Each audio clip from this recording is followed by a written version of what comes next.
Welcome back to Job Search Stories by Indeed. This week, we're here to talk about the uncomfortable truth that maybe, just maybe, the traditional ways of networking are broken.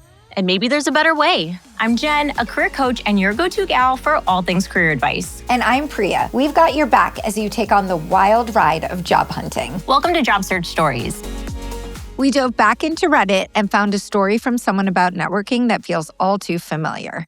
The title of this post is Not Even Networking is Working Anymore, Rant. Has anyone else been struggling with this? I've been working so hard to network and get to know people in the industry I want to be in. A lot of times I will make a connection, I'll follow up, they say they'll get back to me or pass my info along, then I never hear back. Having spent most of my job search hearing it's all about who you know and trying everything in my power to follow that advice, it's getting so frustrating having not even that work. What's hard about this is that the core advice itself isn't wrong. Networking, it really does matter. But the version we've been sold is totally oversimplified. It leaves out the timeline, the relationship building, and most importantly, the long game. So the frustration here isn't a personal failure. It's a gap between expectation and reality. And I personally think that's worth naming. What are some of the networking tactics people have been told to use that actually don't work the way they used to? The very first one that comes to mind is just mass messaging,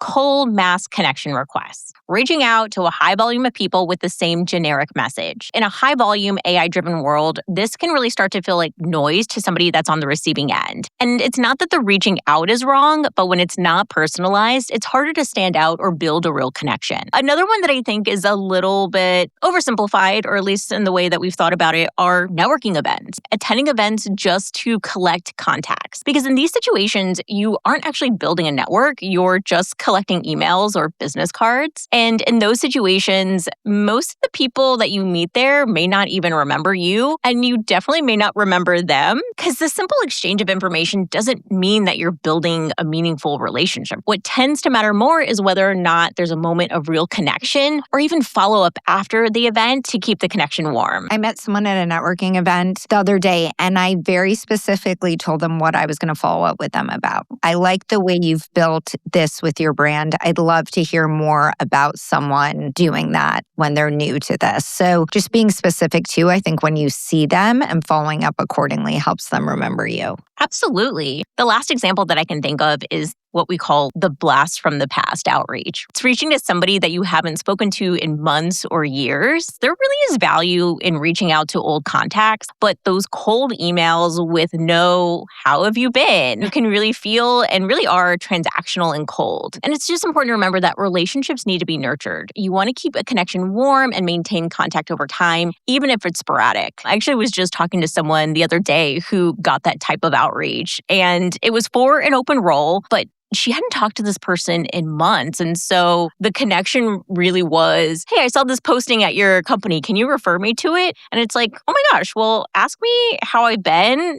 Ask me how it's been since I transitioned to this company. Just like a little bit of warmth can just make the connection feel a little bit stronger, and it doesn't feel so out of the blue. There's so much noise out there, and people are getting so many messages, whether it be their emails or on networking sites. And so it's really important for you to stand out above the noise and or make it personal. Like you said, if you know that person, ask them how they're doing, how they've been, what their experience has been. So I think those are really important points, Jen. Thank you for sharing that. A recent national survey by the Harris Poll confirms what many people are feeling. They found that 79% of hiring managers and 75% of job seekers say networking today feels more like a business transaction than a genuine personal connection. As a career coach, what makes you feel compelled to respond or ignore a message when someone reaches out to pick your brain? Some of the things that make me respond is, one, if there's a relevant open role. If you're reaching out about a position on my team, I'm pretty much always happy to talk. If it's elsewhere in the organization, I'll usually try to point you to the right person instead, because I'd rather redirect you to someone that could actually give you useful information than waste your time. I'll also respond if there's a real connection. If you've mentioned that we worked at the same company, we went to the same school, or we even have a mutual colleague or friend, then I'm usually into the conversation.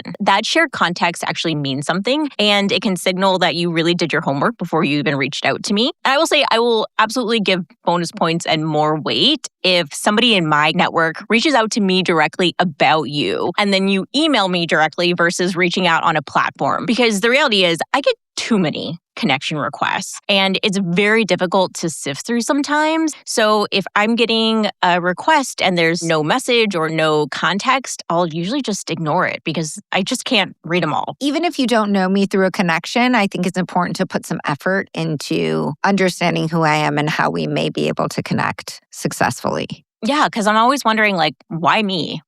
Why are you reaching out to me? And I would say, the last thing that I will usually respond to is if somebody connects with me and they're asking about something that I genuinely want to talk about. So if the question that you're asking is landing in my wheelhouse, or if it's on a topic that I genuinely find interesting, then I'll definitely make time. And so if you're trying to understand, well, how would I know what somebody finds interesting? Look at their history. Look what they're posting about. Look at what they're writing articles about. Look at the types of teams they're serving on. That's how you get that information. When I'm asking for things from other people, similar to what you just said, I try to put myself in their place in terms of everything else they have going on and make it a valuable use of their time as well. Priya, do you feel like applicants are starting to appeal more to algorithmic requirements instead of leading with their authentic selves? And if so, does this remove emotional connection from networking? Forbes reported that 2/3 of job seekers are uncomfortable with AI evaluating them, yet many feel they have no choice but to adapt to it. The people who cut through the noise, they lead with something specific and real. I think it's the exact same advice that we give to job seekers when it comes to their resume. Yes, run it through a tool, but no one's going to have your specific examples, your specific successes. And I think that's what you need to think about when you're reaching out to people. I also think, and you mentioned this several times, Jen, that having a unique perspective, a story about why you want to get to know them, a genuine reason why you're reaching out, those are the things that resonate with people, not some perfectly polished pitch. And I also believe that this is why it's also important to approach networking from a personal perspective versus just through business organizations. I think you and I have talked several times about how community organizations, sporting organizations, anything else that you're involved in can also be a way to network as well. And I think people should really expand their scope when it comes to that. Priya, when was the last time you referred someone to a role from a non-traditional networking interaction? I referred a woman who was returning to the workforce after I'd worked with her on our school parents association board. And so I'd worked with her just in a partner capacity, and she was so organized, had great ideas, very creative and critical thinker. And so when a role came across my radar, she was the first person I thought of, not because she'd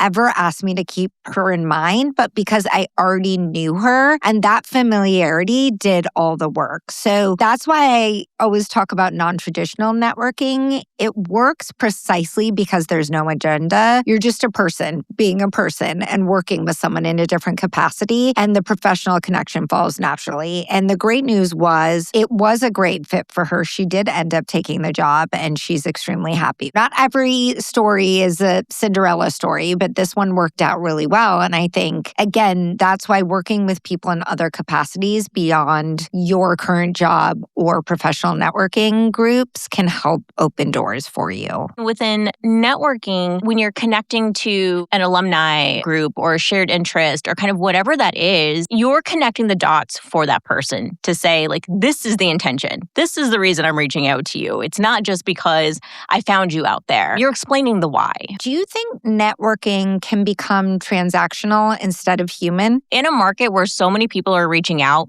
networking can start to feel transactional. Messages can come across like sales pitches, even when that's not the intention. And when that happens, it becomes harder to build real connections. So a transactional message would sound something like, "Hi, I'm currently looking for a job. Can you refer me or connect me to someone on your team?" You're just asking for something. So conversely, an example of a more human approach would sound something like, "Hi, I came across your work on X and I found your perspective on Y really interesting. I'd love to hear how you got into this space if you're open to sharing." Networking is really about the long game. Yes, some people do make cold outreaches and land opportunities, but that really isn't the case for everyone, and those results are not typical. Jen, have you ever felt like like you were bothering someone when reaching out with the intention of networking? I've never felt like I was bothering somebody when I was reaching out with the intention of networking. This is my career. I inundate myself with learning strategies. And so with that, I get very comfortable with them. But I would say that I do get anxiety when I'm reaching out to people I don't know.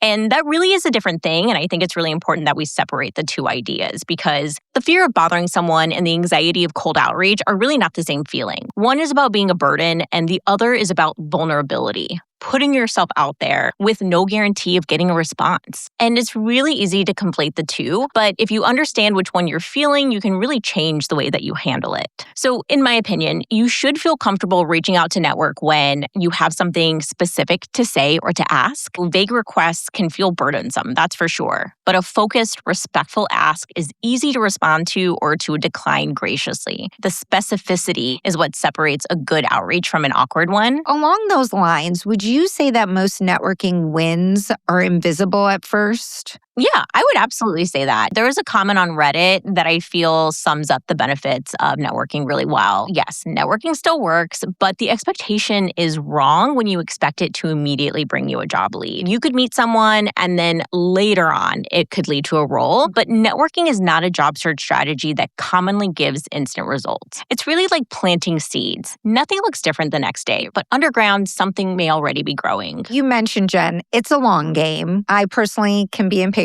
sometimes, and I know that many of our job seekers are as well. So what are signs that networking is working even if the results aren't visible yet? The mistake many people make is measuring it by outcomes like a job offer or an introduction or an opportunity. But those are some of the last things that happen. They're not typically the first. So the signals that you should be looking for are things like when people remember your name without prompting. You stop having to reintroduce yourself, or somebody mentions you in a room that you weren't even in. Another signal would be when responses are getting warmer over time. You went from a one-word reply to a paragraph, from a thanks to connecting to let me know if you ever want to chat. You can really tell how the relationship is growing just by the temperature of the response. Another signal is you're having repeat conversations. One exchange is a contact.